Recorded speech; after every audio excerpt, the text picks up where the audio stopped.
All right, Brendan Taylor here, True School Sports. I'm with Mr. Custom Made in the Flesh, Rick Glaser. Rick, great to finally do one of these in person. Thank you. Thank you. Yeah. So, Rick, we're here for Lamont Roach, Williams Peda today. How do you feel about the fight? I think it's going to be a great fight. It's going to be on TNT starting at 8 o'clock Eastern time, the show. Great undercard fights. Everyone's real competitive fights. I don't know who's going to win. As far as the Peda, I give the Peda a slight edge just because of the fact that he throws more punches and he's left-handed. Even though that Lamont Roach has done well with left-handers, I really believe that Zepeda tonight's the night he gets it done. Okay. You think the volume is the difference? The volume. Yeah, I think so. Okay. I think the higher motor rate is another one. So we'll see. That's what it's all about.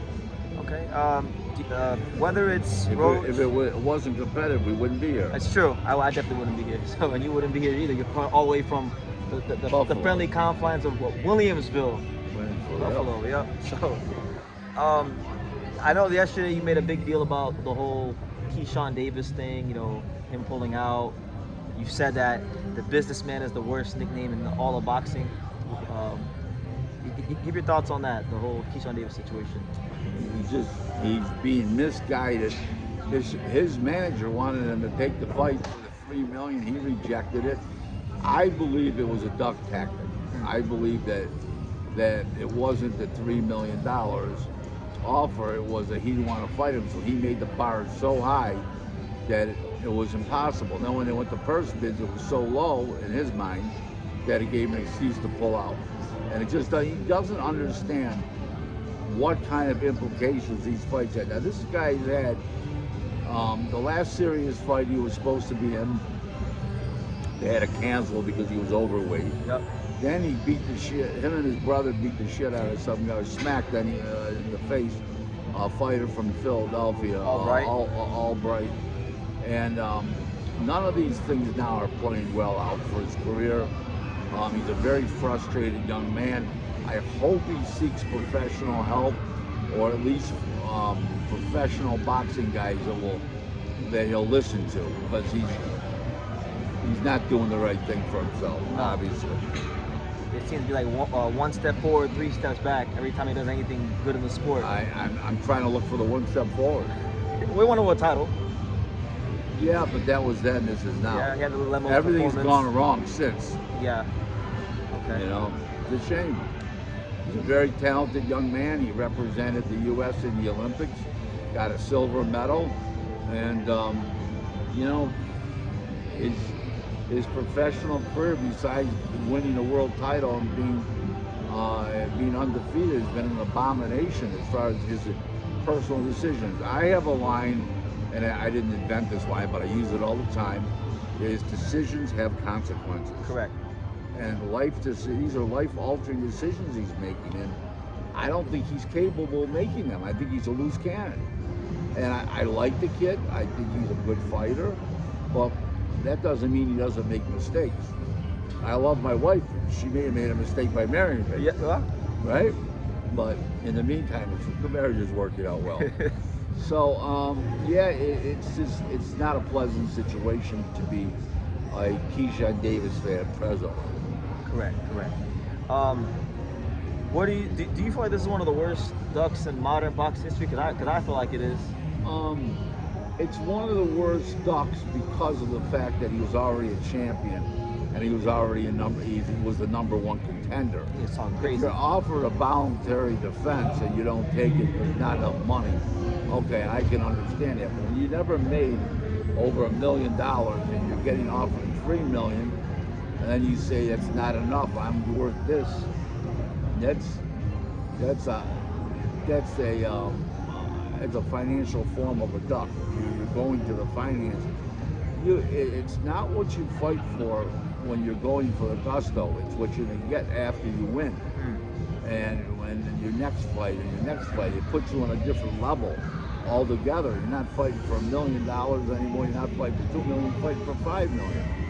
So he just doesn't get it, how the economic situation of boxing works. That's all there is to it. I mean, This guy, he hires a manager who's a well-known, well-respected manager, and James Prince, and then he's not listening to James Prince. I mean, this is not good stuff. He's probably getting some bad advice from somebody close to him that doesn't know about the boxing business. Well, that guy is close to him. He should distance himself from that guy. Yeah. Okay. Well, that leaves Shakur Stevenson. He's there for the fight with Devin. He wants it at 144. Yeah, I don't blame him for that because he just was at 35. He just went to 40. He can still make 35 if he had to. He's a small guy. I don't blame him. He wants a rehydration clause. I don't blame him for that, really. But it's a fight that should happen. That's for sure. That's much bigger than Shakur, than Devin versus Keyshawn. Devin versus Keyshawn. Yes. So, remember, Shakur has already been a champ at 26, unified at 30. I believe unified at 35. And now he's up to 140 and won a world title. So now he's going to go for 47 at 44. So I think that, he knows he's great. He's challenging himself, but he wants also a fair playing field and challenging himself. And I don't blame him for that. Yeah. He's not. Shakur is not wrong. You don't think he's wrong? No. You don't think skills pay the bills and he should go up and weight? Like skill pays the bills, but you're talking about a guy that's going to outweigh him by 25 pounds on fight night.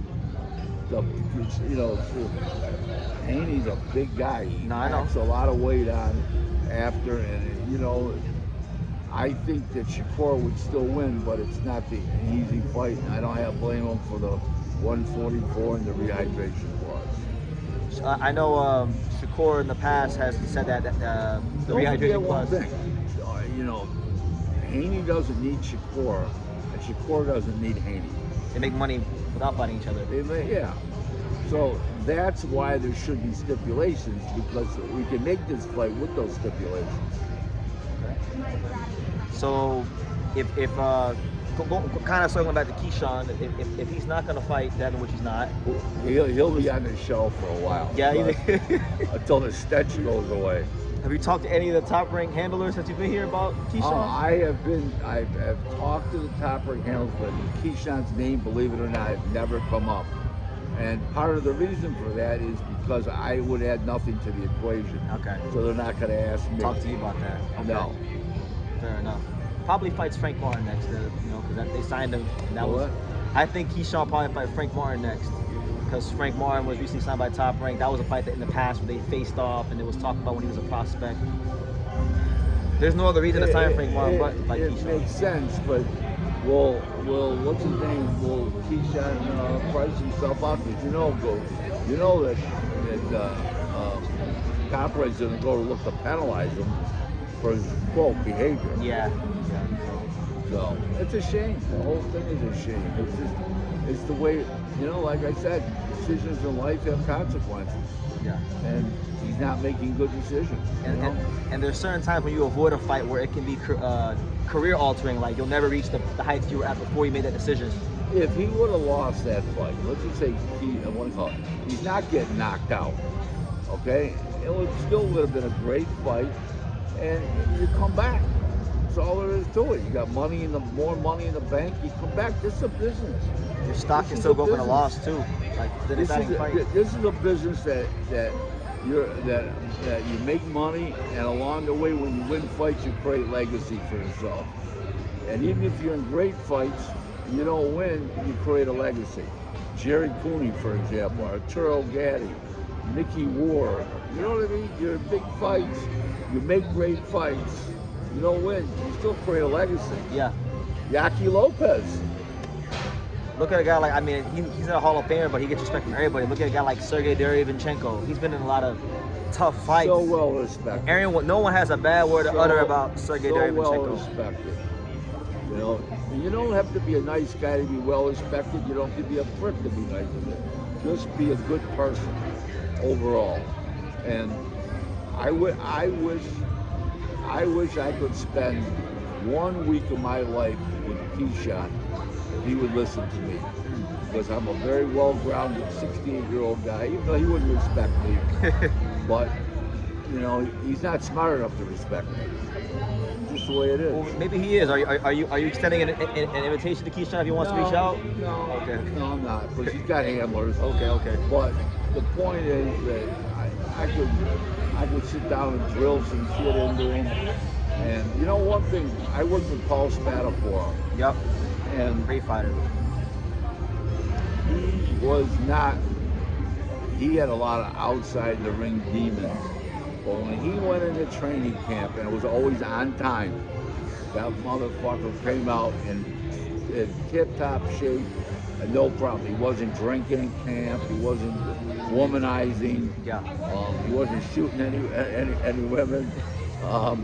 And while he was at camp, it was only in between fights. And it was bad enough, but at least he was in shape. He finished his career 49-1 and won his last fight, walked away from the game. Got a bad decision in his only loss. I mean, what can you say? That's legacy. And he's still 49-1. And he was a screwed up guy himself, and he'll admit he was screwed up. Yeah, he wrote a whole book about it. But yeah, when it came time to sign the contract, he got into the gym right away. He didn't say, I'm going to get in the gym in 2 weeks, I'm going to get in camp in 2 weeks. He was there ready to go. Right. And you got to be a professional. And I feel bad I definitely feel bad for